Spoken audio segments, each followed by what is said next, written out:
고구마 정치판에 시원한 사이다. 이현주 허성무의 이래서야 되겠습니까?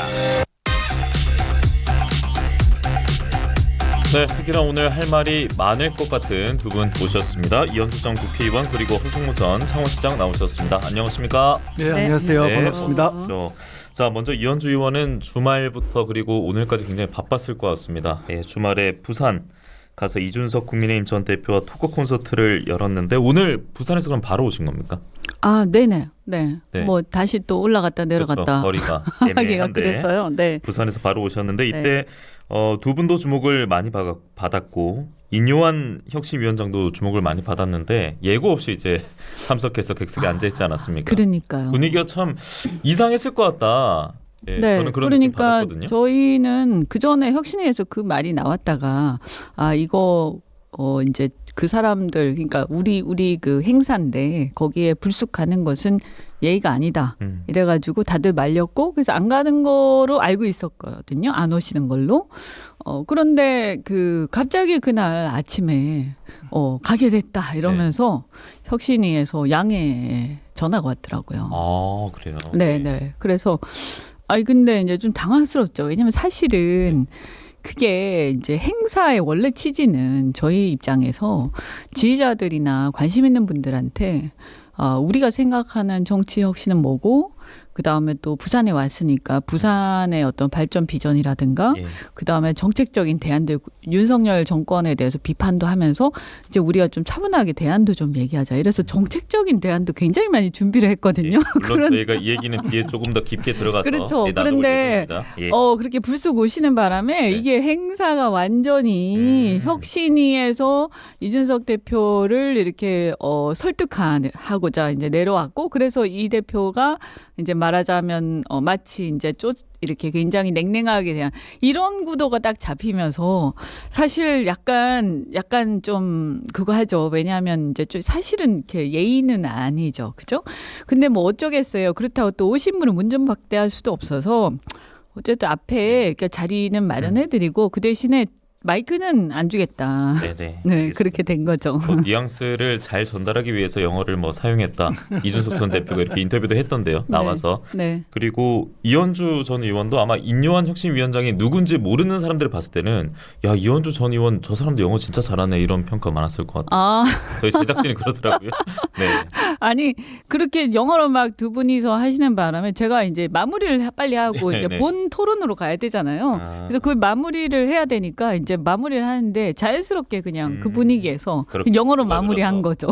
아니, 허성무 전 시장. 이현주 의원님도 그 예국계 회사에서 아주 최고 경영진에 계셨기 때문에 그거 재원 중에 몰랐어요. 재원이세요. 야, 네, 근데 그래서 과거에 당연한 민주당에 그림이었네요. 영입됐 영입 그렇죠. 거고. 사실은 민주당에서 그것 때문에 영입을 하셨던 거고요. 예. 어쨌든 뭐 저도 그렇고 이준석 대표도 공통점 중에 하나가 초등학교를 싱가포르에서 다녔어요. 그렇습니까? 네. 예, 저희 아이템이 많기 때문에 알겠습니다. 다른 이야기로 근데 넘어가면 네. 저희 예. 쪽에서 보기에는 이런 거는 있었어요. 이제 이준석 대표 입장에서 보면은 사실은 이제 자기는 그 격렬한 그 투쟁을 통해서 당 대표에 뽑혔고 당 대표에 뽑힐 때 굉장히 화제가 됐잖아요. 네. 30대 당 대표, 네. 집권 여당에 이런 대한민국 역사상 사례가 없는 주목받는 대표였어요.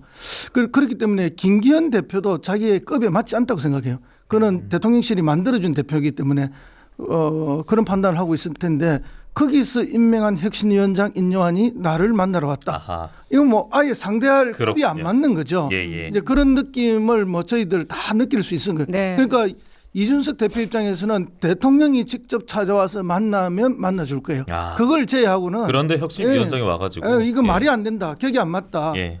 더군다나 이제 이렇게 되면은 이슈가 완전히 산만해지고 자기의 논리가 흐트러지면 자기만 자꾸 뭐 이렇게 이상한 사람으로 몰리는 분위기가 되잖아요. 그렇기 때문에 이제 단호하게 그걸 끊어내고 싶었는데 그거 이제 순간적인 판단을 했겠죠. 그래서 영어로 표현을 한 게 예. 그런 배경이 있다고 저는 봅니다. 알겠습니다. 이거 안 봐도 그림이 딱 나오는 네. 그림이에요. 예, 물론 두 분 말씀 너무 재밌는데 제가 조급하게 끊으려고 하는 거는 R&D 예산 관련 네. 두고 제가 매번 얘기 제대로 하지 못했지 않습니까? 맞아요. 계속 예. 한다 해놓고. 그래서 지난주 이제 윤석열 대통령 시정 연설이 있었는데 이때가 이제 또 서울 김포 이제 서울 편입 이 얘기 나온 다음이어서 그 얘기도 주목을 받았지만 더 많이 받은 것은 사실 삭감된 R&D 예산에 대한 뭐 어떤 이야기를 할 것인가. 네. 근데 없지 않았습니까? 있었습니까? 네, 없었죠. 아니 네. 이 한마디는 있었죠. 뭐 시스템이 제대로 된다면 뭐 다시 복원시켜 주겠다 아. 이런 느낌으로 그러니까 이야기했는데 뭐 원론적인 당장 얘기. 복원에 대한 얘기는 그 없었죠. 시스템이 뭔지 뭐가 잘못됐는지 이런 게 전혀 내용이 없어요. 원론적인 예. 거였죠. 그래서 다시 되돌려 언제 다음에 언제 뭐 이런 거잖아요. 임기내. 네, 그러니까 네. 사실은 아직 예산이 심의가 본격화되지 않았기 때문에 지금이라도 다시 낼 수 있거든요. 정부가. 그래서 이거는 좀 다시 면밀히 보고 조정을 좀 할 수 있으면 야당하고 대화를 해서 조정을 하겠다. 국회하고 대화를 해서 이렇게 하시면 되거든요. 근데 보니까 이런 것도 있는 것 같아요. 그분이 어떤 고집이나 이런 것도 있겠지만 또 한편으로는 국회 절차를 잘 모르시는 것 같아요. 예산 심의 절차를. 그죠? 그러니까 언제든지 그 시정 연설할 때 와서 그런 얘기를 할 수 있고 정부의 수장으로서 그런 것들을 와서 사실은요. 정말 제대로 된 정치를 하시는 정치인이라면 거기서 국회의원들이 있는 데서 몇 가지 이슈에 대해서 거기서 즉석에서 토론을 이렇게 유도를 해서 거기서 자신이 어떤 그냥 갑자기 바꾸면 좀 약간 생뚱맞으니까 네네. 그런 과정을 거쳐서 자연스럽게 바꿀 수 있거든요. 그런데 너무 큰 기대를 하시는 예. 것 같고. 그렇죠. 왜냐하면은 이게 이제 그 R&D 예산을 감축하는 거에 있어서도 논의 과정이 없었잖아요. 네. 그냥 생뚱맞게 갑자기 던져졌어요. 그럼 이건 누군가가 대통령께 뭐 이런 문제가 있으니까 무조건 이렇게 감축을 해야 이 정부 연구개발하고 있는 출연기관들이 제대로 정신 차리고 열심히 합니다. 이번에 혼 한번 내세요. 이렇게 된 것 같아요. 그러니까 대통령이 갑자기 질른 거예요. 질러놓고 나니까 이제 여러 가지 문제가 나오니까 이걸 수습을 해야 되는데 대통령이 무슨 문제인지도 잘 알지도 못할 뿐더러 그러니까 수습할 방법도 스스로 찾을 수가 없는 거죠. 그런데 대통령한테 그렇게 말한 사람 이건 짐작입니다. 그렇게 말한 사람이 수습할 방법을 지금 제시도 못 해주고 있는 거죠. 그러니까 지금 우물쭈물하면서 대충 이야기하고 이렇게 넘어가고 있는 겁니다. 결국 이렇게 가면은 대통령은 과학기술을 등한시한 사람으로 국민들 내리에 이제 되는 거예요. 그리고 우리 민주당 입장에서는 이걸 반드시 이번에 복원시킨다는 게 당론이거든요. 네. 예, 그래서 뭐 이렇게 좀 무리를 일으키면서 복원시켜도 민심이 그렇게 크게 뭐라고 안 할 거야. 그렇죠. 이건 이제 만약에 이걸 복원시켜주지 않으면은 정부가 제출한 많은 예산에 대해서 우리가 손을 댈 수밖에 없는 거고 그렇게 되면 이제 이 예산국회 자체가 굉장히 지리해질 겁니다. 그 과정에서 결국은 이제 협상과 타협이 막판에 이루어지겠죠. 네. 그래서 올해도 제가 볼 때는 법정 기간을 지키기가 매우 어려울 것이다. 해를 넘길 수도 있다. 근데 R&D 연구 이 관련 예산에 있어서 삭감이 이어지면 우리 경남도민들은 어떻게 되는 겁니까? 큰 타격이겠죠. 어떤 좀 큰 타격을 예상해 볼 수 있을까요? 창원이라든가 뭐 이런 쪽에 우리 이제 첨단 기술을 활용한 어떤 사업체들이 많고 또 그 관련된 연구소들이 꽤 있을 거 아니겠어요, 그죠? 그러면 그다음에 학계도 마찬가지고요. 그러면 그런데 이제 예를 들어서 지원하는 그런 예산들이 상당히 삭감이 될 거고 그렇게 됐을 때 어떤 문제가 현실적으로 있냐면 연구비 자체도 연구비지만 실제 이 연구를 누가 하나요? 사람이 하잖아요. 그러면 박사들이라든가 이런 연구원들의 인건비가 이런 예산에 다 포함이 돼 있어요. 그러면 이제 지금까지 그런 어떤 기본적으로 물론 그렇다고 다 지원해 줄 수는 없지만 그런 이제 어떤 중요한 프로젝트를 연속적으로 계속적으로 하고 있던 그 연구 과제들도 있었을 거란 말이죠. 그런데 그게 이제 갑자기 삭감이 딱 되면서 이분들이 집에 가셔야 되는 굉장히 황당한 상황인 거죠. 참여했던 그 이제 연구원이나 연구보조원들이 인건비가 삭감이 되니까 일을 할 수가 없는 거죠. 근데 시정 연설에서는 뭐 꼼꼼하고 촘촘하게 보완책을 마련하겠다. 그거는 뭐 그냥 말씀이고 애드립이고. 애드립이요. 아니 제가 볼 그게 때는 그래서 이제 사람이 잘리는 문제가 있고 그래서 기존의 과제가 중단이 되는 거죠. 그렇죠. 중단이 되면은 그 이전에 많은 비용을 들여서 연구를 하고 있었는데 그 매몰 비용도 엄청 아까운 거죠. 그럼요. 그것뿐만 아니라 더 중요한 것은 뭔가면은 과학 기술에 대한 인식이 우리 그 이공계 학생들에 대해서 나빠지는 거죠. 맞아요. 그러면 더 좋은 인재가 과학 기술 쪽으로 안 들어오는 거죠. 이게 이제 굉장히 심각한 문제고 장기적으로요. 단기적으로는 지금 거기에 참여하고 있는 고급 인력, 특히 젊은 고급 인력들은 이상하네. 내가 여기서 비전이 없어. 비전이 없네. 나는 그러면 더 좋은 자리로 옮겨야지. 그럼 그들은 유능하기 때문에 일본이나 미국이나 그렇죠. 다른 나라로 가겠죠. 얼마든지 다른 나라를 선택할 수 있는 거죠. 특히 잘 나가는 사람일수록 다른 나라로 가겠죠. 그러겠네요. 그러다 보면 이제 인재 유출이 아주 극심해지면서 우리 국가의 미래 동력이 확 꺼지게 되는 거죠. 예. 지금 이 돈을 더 주스라도 유능한 인재를 데려와도 될까 말까 딴 하면 나라에서 해야 오히려 있는 네. 인재마저도 다른 쫓아내는 나라에서 거죠. 오히려 데리고 와야 되는데. 그럼요. 그죠? 근데 우리나라에 있는 인력들을 완전히 방치하는. 근데 유출시키는. 이게 지금 또 뭐가 문제? 아까 이제 지속되는 그러니까 이 과제라는 게 이제 과학 기술 과제라는 게요. 큰 프로젝트들은 이게 뭐 1, 2년 만에 끝나는 게 아니잖아요. 결과물이 뭐 한 10년, 20년 후에 나올 때도 있고요. 그러면 그것을 계속되는 것들인데 이게 삭감이 전체적으로 이렇게 탁 되면요. 그중에 아무리 취사 선택한다고 해도 그게 다 안 돼요. 그리고 사실은 지금 어떤 진행되는 연구 중에 이게 앞으로 어떻게 될 것인지를 누구도 정확하게 예측할 수가 없어요. 예. 그래서 웬만하면 이게 그냥 처음에는 이렇게 좀 뿌려서 이렇게 다 이렇게 지원을 해서 쭉 과제를 수행을 하거든요. 그러면 이게 이제 어떻게 되냐면 하다가 다 중단이 되면 앞으로 이게 굉장히 큰 어떤 결과물이 나올 수 있는 것들도 이제 거기서 끝나는 거예요. 그리고 이게 또 이런 게 있어요. 그 연구를 하고 실험을 하고 하려면요. 그 과학기술이라는 분야는 그 이제 계속 장비가 필요해요. 장비가. 그래서 장비가 업그레이드가 돼야 되거든요. 그럼 그것도 다 돈이에요. 그런데 이제 업그레이드가 안 되면 실험의 정확성이 떨어지고 그다음에 새로운 어떤 들어오는 새로운 기술들이 도입이 안 되면서 나중에 그 결과에 대한 국제적인 신인도가 떨어져 버려서 이게 안 되거든요. 근데 제가 윤 대통령은 맨날 보면 이번에 보니까 박정희 추도식에도 박정희 대통령 추도식도 가셨었던데 예. 저는 이분이 도대체 박정희 대통령하고 무슨 공통점이 있을까?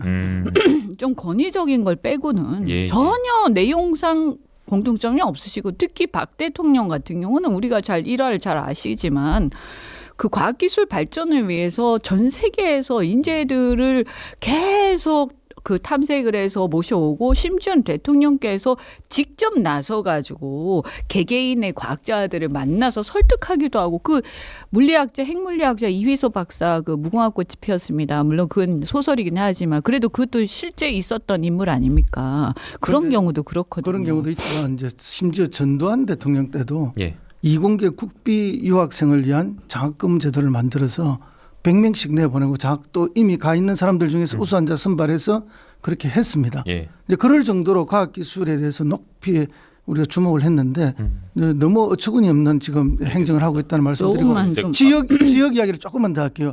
우리 여기 재료연구원이 있고 전기연구원이 있습니다. 예. 그리고 여러 연구원의 본부들이 여기 지금 창원에 들어와 있습니다. 제가 시장할 때 여러 군데 유치도 했고요.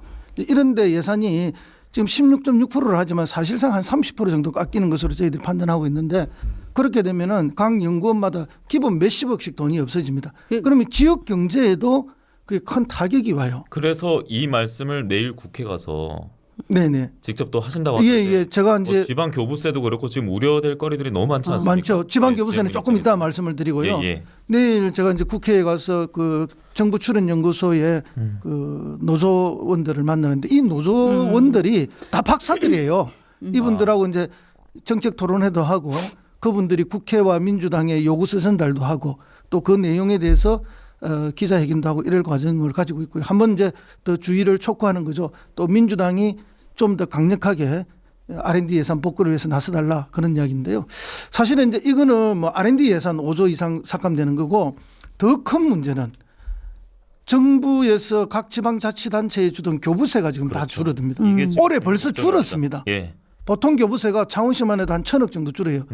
그러면 이 1,000억이라는 돈은 정말 많은 일을 할 수 있는 돈이거든요. 예. 이게 없어지면은 그 일이 다 없어지는 거예요. 그 진행하던 일이 중단되거나 심지어 구청이나 시청의 시민들이 찾아가서 우리 단체가 작년에는 500만 원 보조를 받았는데 올해는 300만 원밖에 보조를 안 해준다. 내지는 보조금 300을 받았는데 올해는 못 준다. 이런 이야기를 하면서 항의를 해요. 그 왜 안 주는지는 이제 시민들이 알게 되는 거죠. 중앙정부가 돈을 안 주는 거예요. 그럼 중앙정부는 왜 돈을 안 주느냐? 균형 재정 하면서 초부자 감세를 거기에 했잖아요. 초부자 감세를 너무 해서 돈이 안 집착해가지고. 들어오니까 그런 거죠. 근데 지금 같은 경우는 사실 균형 재정이라는 그 레토릭에 너무 집착할 필요가 없거든요. 때때로는 제한적으로 확대 재정할 필요도 있어요. 굉장히 어려울 때는. 근데 그런 거에 대해서 이상하게 뭐 고정관념이 있으신 것 같다. 그다음에 이게 지금 과학기술 지금 우리 현재 벌어지고 있는 미중 갈등이라든지 이런 경제 블록화되는 세상에서는요. 우리나라가요. 과학기술에 대폭 투자를 하지 않으면 살아날 길이 없어요. 그래서 과거처럼 뭐 인건비 장사하고 이거 안 되거든요. 그러면 시대적 과제인 거예요. 과학기술 시대로 가는 건. 근데도 정부의 방향은 그러니까 정부의 방향이 시대의 흐름하고 완전히 역행을 하고 있고 그다음에 의대 정원 뭐 이런 얘기하면서 자꾸 사람들을 안 그래도 문제인데 자꾸 이제 의대로 인재들이 다 몰리지 않겠습니까? 이렇게. 네, 왜냐하면 그건 비전이 아니에요. 없잖아요. 공대를 나와서 연구원해봐야 이렇게 한번 예산 삭감 확 해버리면 아무 말도 못하고 그냥 정말 넋놓고 있어야 되는 상황. 얼마나 비참하겠어요. 그분들 다 영재들이었는데 이렇게 하면 이거 국가의 이 미래가요 굉장히 어둡습니다. 의대 증원까지 곁들여서 말씀하시니까 더 와닿는 것 같아요. 그러니까 지금 생각이 증원해봤자 얼마나 되겠냐 했는데 지금 R&D 예산도 삭감되고 있고 이러다 보니까. 그러니까 지금 뭐 그것도 증원은 해야 되지만 의대는 뭐 의료 서비스를 위해서 그건 좀 다른 네. 문제인데 물론요. 근데 이 대통령의 관심사가 제 얘기는 그 증원은 증원대로 해야 되겠죠. 하지만 관심사가 제가 보면 이 과학기술이라든가 지금의 어떤 글로벌 경쟁 시대에 대한민국에 가야 할 길과 비전에 대해서 너무나 고민이 안 돼 있다. 아무리 갑자기 대통령이 되셨지만 이렇게 하면 곤란하다. 이거 좀 고민을 하시고 숙성돼서 또 설사 R&D 예산에 대해서 구조조정이 필요하더라도 예를 들면 지금부터 우리가 고민해보자 해가지고 내년도 예산 정도에 이걸 반영해야 되는데 왜 불쑥 예산을 삭감할 것이 아니라 예산이 더 효율적으로 쓰이고 연구개발의 성과가 더 많이 나도록 이렇게 시스템을 개선해야지 무조건 예산을 이렇게 대폭 삭감해서 모두 사기를 꺾는 것은 이거는 그 귀신 씨나라 까먹는 거와 똑같은 행동이다. 알겠습니다.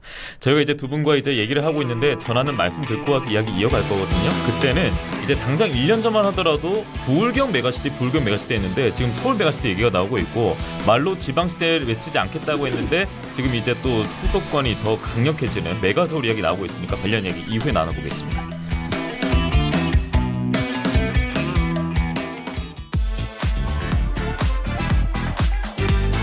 여러분은 지금 경남 대표 시사 프로그램 뉴스파다를 TV, 라디오, 유튜브로 함께하고 계십니다. 네, 주말 동안 꽉 막힌 속을 뚫어주고 계신 두 분입니다. 이현주 전 국회의원 그리고 허성무 전 창원시장 함께하고 있는 뉴스테이블 특별판입니다. 말씀드린 대로 김포 관련 이야기 넘어가도록 하겠습니다.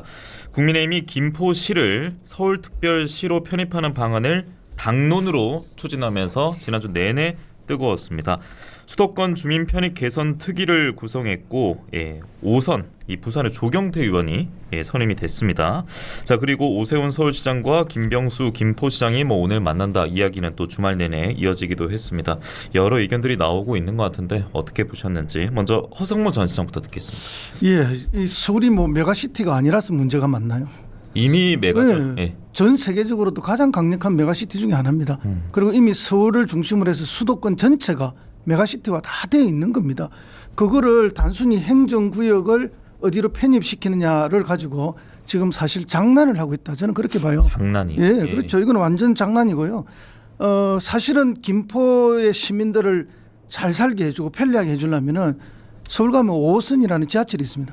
이걸 빨리 연장을 해주면 되는 거예요. 그리고 지금 최근에 9호선이 지금 많이 이용하고 있는데 이것도 연장해 주면 됩니다. 그럼 이걸 연장을 하려면은 경기도와 서울시가 행정 단위가 다르기 때문에 2개 이상의 행정기관이 걸쳐 있을 때는 정부가 예산을 많이 냅니다. 광역교통이라서. 그럼 이때는 국비 70% 지원이 되거든요. 만약에 서울시에 편입되면 40%밖에 지원 안 해줘요. 이런 경우에 오히려 그 김포시의 지금 긴급한 문제, 지하철 연결을 더 더디게 한다.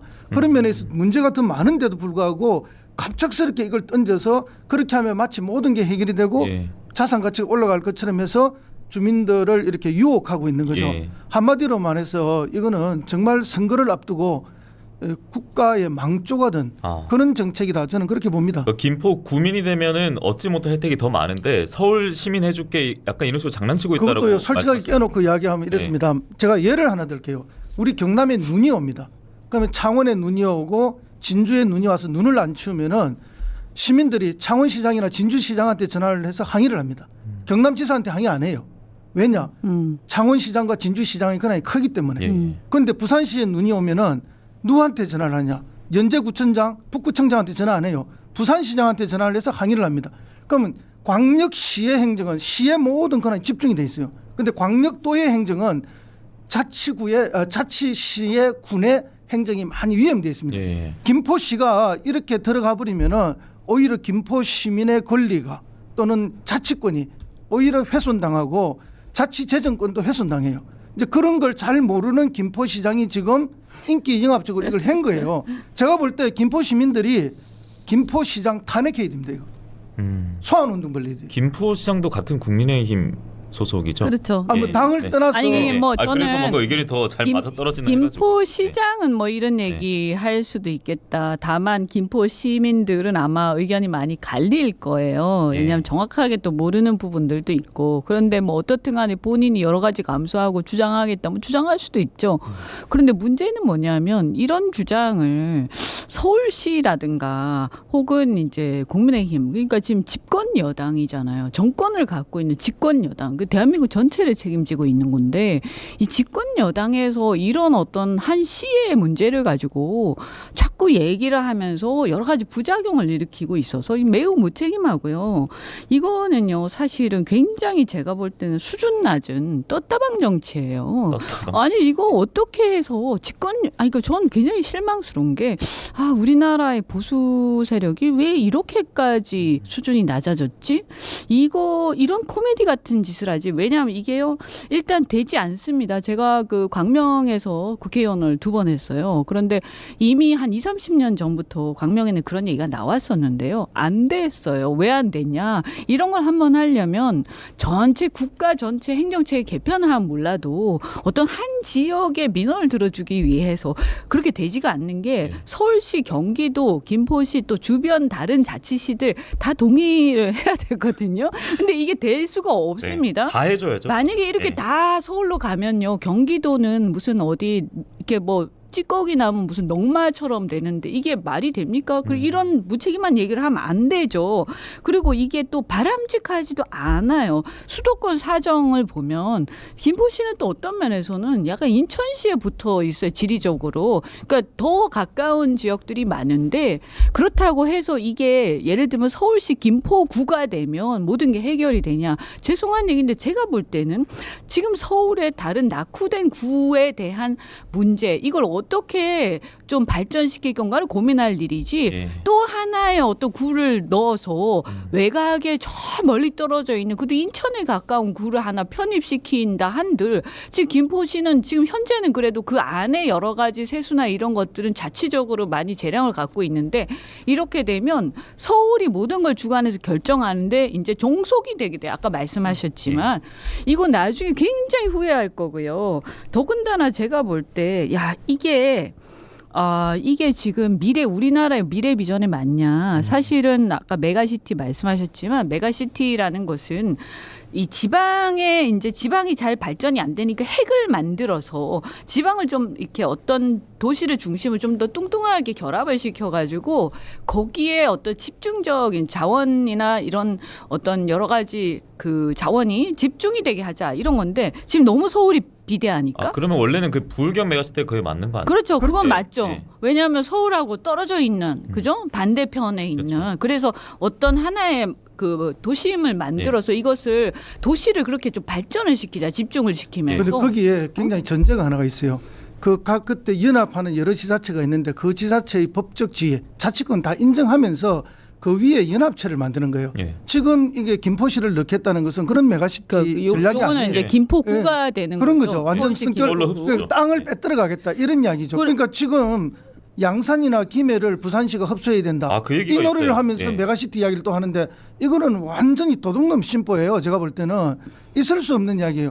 부산이 그러면은 김해 양산만 가져가면 잘 되느냐? 그러면 과거에 광역시로 변화될 때 직할시에서 그때 김해에 있는 녹산하고 다 가져갔어요. 그리고 우리 창원군에 있던 가덕도도 가져갔어요. 그리고 양산에 있던 기장도 가져가서 지금 기장군으로 쓰고 있잖아요. 예. 그렇게 있으면서도 왜 그러면 부산의 인구가 계속 줄어들고 계속 경쟁력이 약해지느냐?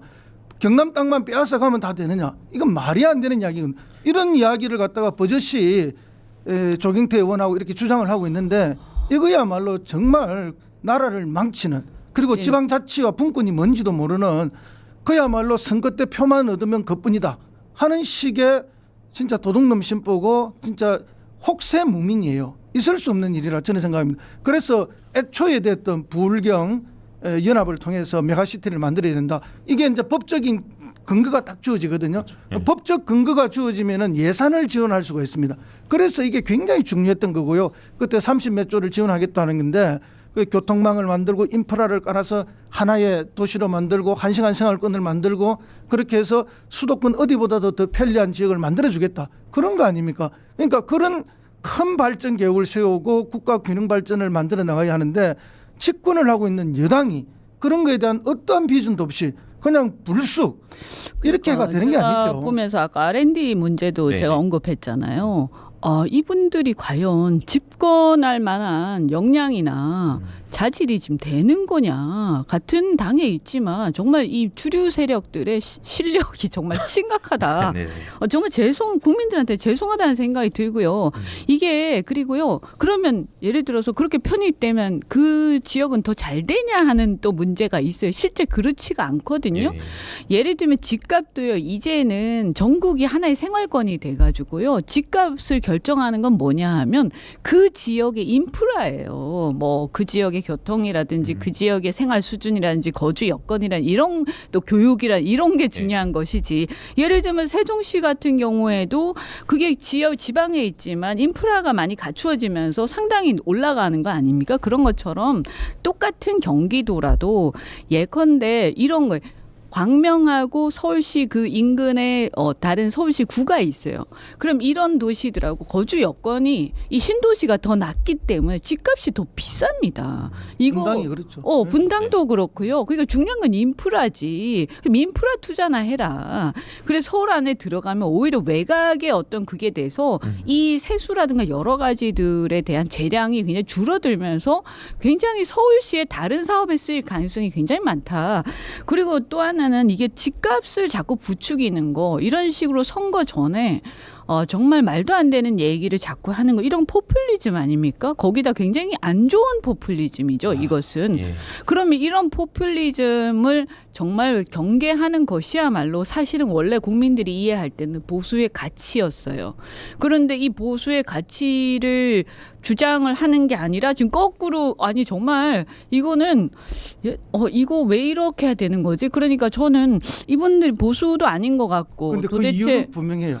그 이유는 뭔가 하면은 지금 새가 굉장히 불리하다. 우리가 바둑을 뜰 때 새가 굉장히 불리하면 이거 그 한순간에 수도권 위기. 엎어야 예. 되잖아요. 예. 그렇게 하기 위해서 그러니까 묘수를 생각했는데 안 근데 엎어진다니까, 이게 수도권 문제는. 위기만 그래서 놓고 이 봐도 묘수가 되는 겁니까? 그 묘수라고 냈는데 예. 악수가 될 악수가 가능성이 그러니까 제가 됐다. 말씀드린 것처럼 그 지역의 경기도에 신도시나 이런 데 사시는 분들이 이렇게 이런 걸 다 정보가 다 공유가 됐어요. 옛날에는 그 정보가 공유가 좀 잘 안 됐기 때문에 몰랐을 수도 있는데 20, 30년 전과 달리 지금은 정보가 다 공유돼 있어서 집값에 대해서도 다 그런 아까 말씀드린 건 다 알고요.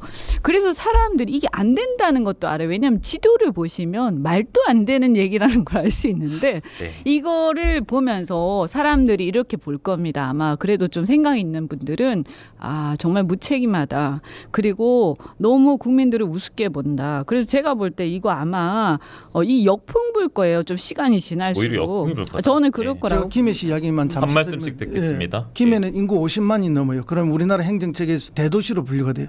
그래서 사실은 도와 별 관계없이 대부분의 시정 수행을 김해시가 권한을 갖고 다 하고 있어요. 창원시도 그렇고. 그런데 이게 부산의 한 구로 들어간다. 그렇게 되면은 엄청난 권한 축소가 일어납니다. 자치구가 됐을 때. 지금 자치시하고 구하고의 역할 차이가 하늘과 땅 차이. 구청이 거의 위임 사무만 하고 사실은 자체적으로 할 수 있는 게 거의 없고요.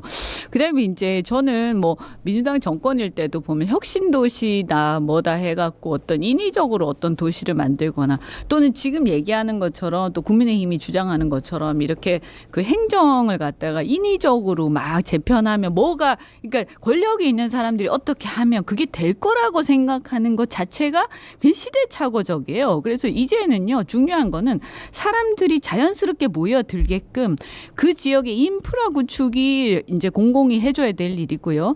그 외에는 뭐냐면 결국에는 일자리, 그러니까 기업이 잘 될 수 있도록 이 경제가 활성화될 수 있도록 역으로 생각해서 그게 자연스럽게 될 수 있도록 생태계를 만들어주는 게 중요한 거지. 이렇게 막 권력이 있다고 해가지고 저쪽에 인천에 붙은 도시를 갖다 서울에 붙여서 그러면 거기 붙이면 또 뭐가 될 것처럼 막 거짓말을 하고 저는 더 이상 이런 정치는 이제 하면 안 된다.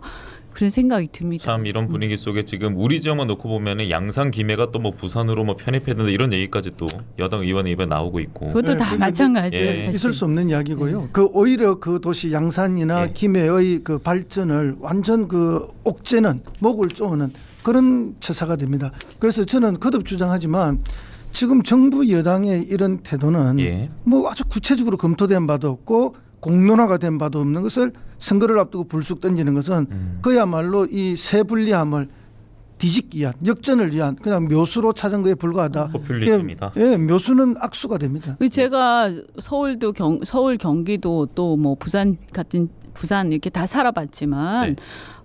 정말 이거는 아니거든요. 그런데 왜 그 특위위원장은 또 왜 그 경기도나 서울 수도권에 한 번도 안 살아보신 부산 분이 우선입니다. 예. 왜 거기 가서 특위 글로 지역구 옮기실 건가 하는 생각도 좀. 아 그래서 김포에 출마하라 뭐 이런. 그 이상한 예, 생각도 야당의 왜, 지적도 왜 있었고. 저기 그러면 부산에 예를 들어 부산이라든가 지방자치단체의 입장에서 보면 지금 메가 서울 얘기하는 건 이해관계가 상반되는 거고 저촉되는 거거든요. 근데 예. 저기서 오히려 싸워야 될 분이 알겠습니다. 지금 왜 저기서 저런 역할을 하고 계실까 네, 좀 궁금하죠. 알겠습니다. 뭐 신당 얘기도 해봤어야 됐고 여러 가지 또 부경 행정통합은 그 어떻게 되고 얘기해야 있는지 되는데. 얘기를 해야 되는데 시간이 부족해서 아쉽게 네. 여기서 마무리 인사를 하겠습니다. 이현주 전 국회의원, 허성무 전 창원시장 함께했습니다. 고맙습니다. 네, 고맙습니다.